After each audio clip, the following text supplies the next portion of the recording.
Good evening, folks. Welcome back to Celtic Fans TV. It is time to preview Wednesday's game against Ferencvaros in the Champions League second round qualifier. I'm joined tonight by Hungarian football journalist Gergely Marosi. Gergely, thank you for taking the time to speak to us tonight. Thank you for having me. No problem at all. First of all, I just want to get a gauge of where Ferencvaros are at. I think a lot of Celtic supporters have probably not seen them play. Is there another European team on a similar level that you could compare them to? Well, I would say they are pretty much at the level of the teams that are usually going out in the Champions League with 1 or 2 points, right from the group stage. So think about teams like Dinamo Zagreb or Red Star Belgrade, a little bit weaker than that. But it's not that big difference. Ferencvaros on their good day can be pretty evenly matched with Dinamo Zagreb, but Dinamo is the better team. Mm-hmm. But about that level, a little bit below that. Yeah. Not something extraordinary, so to say. Yeah. But compared to the level of Hungarian football in general, they're quite good. Yeah. And how would you describe their style of play? Are they typically a defensive team, or do they like to keep possession and play attacking football? There is a major difference between Ferencvaros playing domestically and in Europe. Because like domestically they are very much like Celtic. Yeah. All the fans always expect them to be dominant. Mm-hmm. This is dating back to the very early 90s and stuff like that. So more than 100 years now. Mm-hmm. Ferencvaros has always been a big team, always been a dominant team. Everybody expects them to attack, especially if they play at home. And they do that. So in Hungary, pretty much Ferencvaros is always the proactive attacking side in any game, or like 90% of the games, I would say. But when in Europe, of course, the tables are turned, and they cannot do that because they don't have the quality to overpower and dominate most of the teams. Yeah. So they are reverting to much more, well, it's not defensive, but counter-attacking. It's kind of a neutral approach. They are very disciplined. They are very hardworking under Sergei Rebrov, their Ukrainian manager, and they are trying to take their chances, and they are very pragmatic. Pragmatic is probably the best word for it. Yeah. So if you see them play in the Hungarian league, and if you see them play in Europe, you will see two very different approaches. Yeah, managed by Sergei Rebrov, of course. He's a very famous Ukrainian player. Spent a lot of time in the UK with Spurs and with the striker like Rebrov. They very much miss somebody like him. Yeah, like really quality striker. Otherwise, last season they've been to the Europa League group stage. Yeah, I wanted to ask you about how did they perform in the Europa League group stage last season? I think they have outperformed our expectation. Yeah. I mean, usually, first of all, it's very rare for a Hungarian team to even get to the group stages. Yeah. It was in 95-96, Ferencvaros in the Champions League. Then one season it was Debrecen, and then Europa League Debrecen, and then without one twice in the Europa League, and that was it. So it's not like it's still a rarity that a Hungarian team gets there in the group stage. And when they get there, they usually are not holding a whole lot of points. So Ferencvaros gave a really good fight, was pretty much the equal of every team that went their way, including teams like CSKA Moscow and Espanyol, so who have obviously much more experience at this level. Yeah. They are much better in Europe. They are almost every year there, and they did quite well. The fact that they could win in Moscow was a very nice surprise, and the fact that they were in the running for actually qualifying to the spring knockout stage Did they miss out? Did they miss out by 1 point in the end? Yeah. Yeah, they were very close. Yes. Yeah.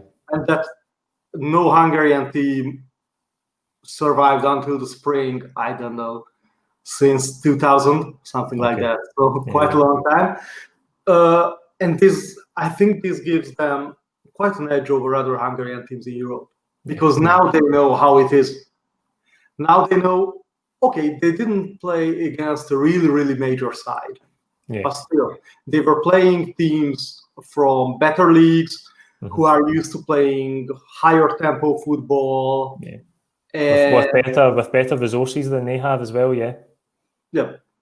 And they were almost evenly matching them. So that gives confidence.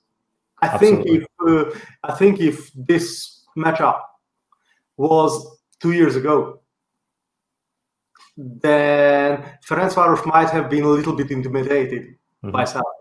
Yeah. Maybe not anymore. Okay. Especially when there are no fans. Yeah.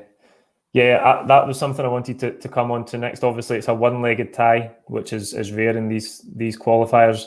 There's no fans, as you say, which is obviously a big intimidating factor for teams coming to Celtic Park usually. First of all, who are the danger men in the Ferencvaros team that we should look out for on Wednesday night? Well, I think it tells quite a lot of things that Ferencvaros' main striker, Frank Boli, only scored 10 goals in the league last season. Okay. This is not very much. And everybody's saying like he's okay, he's adequate, he's a good player, but he is not somebody who can really give you an edge in front of the goal. He's not Rebrov. Nowhere near. Yeah. So he's not a star quality striker. He's not a striker who would score like 20, 25 goals during the season, or he didn't show that last season. Yeah. So most of the danger is usually coming from the two wings, because Ferencvaros has really good players there, and especially from the left, where Tokman Nguyen is really just really good. Well, inverted winger, inside forward, the kind of a combination of the two. He's starting off from the left, drifting inside, looking for the pass options and shooting. And probably the other starting winger, Ukrainian player Alexander Zubkov, will be out, which is a huge loss for Ferencvaros, because for me, maybe he's their best player. He's doing the same, cutting in from the right side, looking for the passes, looking for the shots. He has very good technique, strikes the ball very sweetly, has intelligence, and has really good work morale and work rate. So he's not just going forward, forget about everything else. He's tracking back, helping out the fullback. Yeah. Which can be a problematic position for Irish, because on the other side, Tokmak is not that. Okay. He's very good forward, but he's concentrating most of the energies going forward on attacking. Sometimes forgets about tracking back. Sometimes forgets about helping out the left back, and that can cause problems even in the domestic scene. And it can cause very big problems internationally when a seasoned team comes up against them. So these two, usually from the wings, they are creating chances, not so dominant on the center forward. I would look out for long distance shots, because they have quite many players who can strike from the distance. And also after set pieces, they can be quite good. For example, one of their central defenders, Miha Blažić from Slovenia, is really, really dangerous in front of the goal. When Ferencvaros signed him, in his first half season, maybe he scored 7 goals, which was quite an eyebrow-raising thing from a central defender. He is not that much of goal-scoring threat since, but he is always there. He's always popping up. He's good in situations in front of the goal, not like typical center back, Yeah. So he has the awareness, he has the technique, he can put away the ball, he can cause problems. Sides. Until Ferencvaros manages to keep it tight and disciplined, and maybe frustrate Celtic, I think they can be very dangerous on the counter. The problem is mostly when they are getting behind.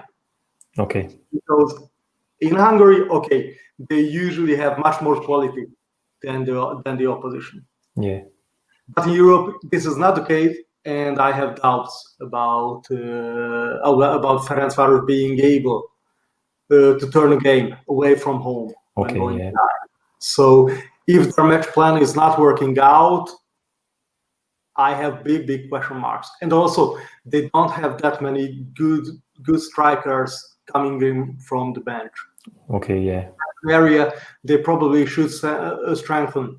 Wingers, they are all right with wingers, even backup wingers. But especially if the center forward, the goalie gets injured or he's not effective, they don't really have a very good backup option. Yeah. Okay. That's interesting that the two wingers are a big danger. For us, we have a right fullback. I don't know if we're going to play Jeremy Frimpong, who's very young, attacking-minded fullback, or Hatem El Ahmed, who's a more experienced, maybe slightly more defensive-minded. So if he is up against two-back, then it might be a big area of danger in the game for us. You mentioned it there. Do you expect Ferencvaros to come to Celtic Park and try and maybe stifle Celtic early on, stay in the game and try and hit us on the counter-attack? Yeah, I don't really see them attacking right away. I mean, Celtic is like a too big name and probably too strong of a team for them to come and just try to be proactive. Yeah. But the round before, when they played Djurgården, the champions of Sweden, they were very, very dominant, and that was a good sign. That was a good sign because if we were like they can get past Djurgården, that's fine. But I think nobody expected them to win so easily and to shut down the opponent's attacking play so completely. I don't know if the XG of Djurgården was really something close to zero. It was 0.20 something, so it or even 0.10 something. Very, very, very low. Basically, they didn't have a single chance during the whole match. Yeah. And this is very good in Europe. I would be surprised if they could do that against Celtic. But how I know Rebrov and his way of thinking. Think about the classical, so to say, Soviet team in many ways. Maybe a crossover of a Soviet team with an ex-Yugoslav team. So going forward, they are quite technical and can be quite creative. But otherwise, very, very hardworking, very disciplined. They will run, or at least try until they can. That's a good question because it's always a question that how long Hungarian teams can keep up with opposition who are used to higher tempo. Okay, yeah. So the local championship is not very high in intensity and tempo, and sometimes less is enough. So sometimes Ferencvaros looks a bit too comfortable in league games. So they always have to up their performance and play more intensely, more aggressively in Europe until they can keep their shape, and until they can stay disciplined and not do very stupid things. They can stay with Celtic. I would say that the plan is probably to stay close to Celtic as long as they can. Yeah. Now, I don't expect them parking the bus. They will be more proactive than that, I think. Yeah. And Hungary, how is it the tie viewed in Hungary? Are Ferencvaros seen as huge underdogs, or is there a real belief that they can upset Celtic? Maybe not huge, but underdogs. Definitely underdogs. Okay. I think my friends who are Ferencvaros fans are saying that they can now imagine a surprise, but to me it will be a huge surprise, by the way. But maybe I'm just pessimistic because I remember the last time Celtic played the Hungarian champions, which was MTK.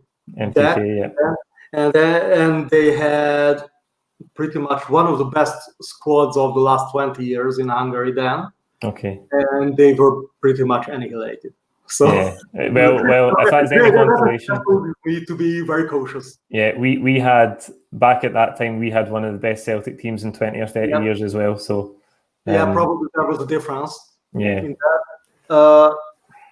Yes, definitely underdogs. It will be a major upset. Yeah.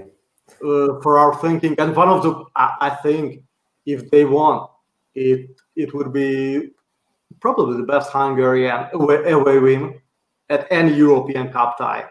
Yeah. Since '95, when Ferencvaros beat Anderlecht away. Yeah. And since then, no, it's not really. Hungarian teams are okay against playing with lower quality opposition, or pretty much the same quality, but they are very unlikely to beat higher ranked teams away from home. Okay. Last question. I don't want to keep you too long. How do you see the game unfolding on Wednesday night? Bit cagey and nervous. Okay. I would expect Rebrov usually plays a variation of 4-2-3-1, which can be 4-1-4-1, so something like that. Maybe I was talking with a colleague and we were just guessing because we can easily imagine that he will pack 3 defensive-minded midfielders. Okay. So just to break up the attacks and soak up the pressure and win back balls, and then just only leave 3 men forward. They will surely target the areas that are being left open behind Celtic's fullbacks. That's something they regularly do in Hungarian games as well.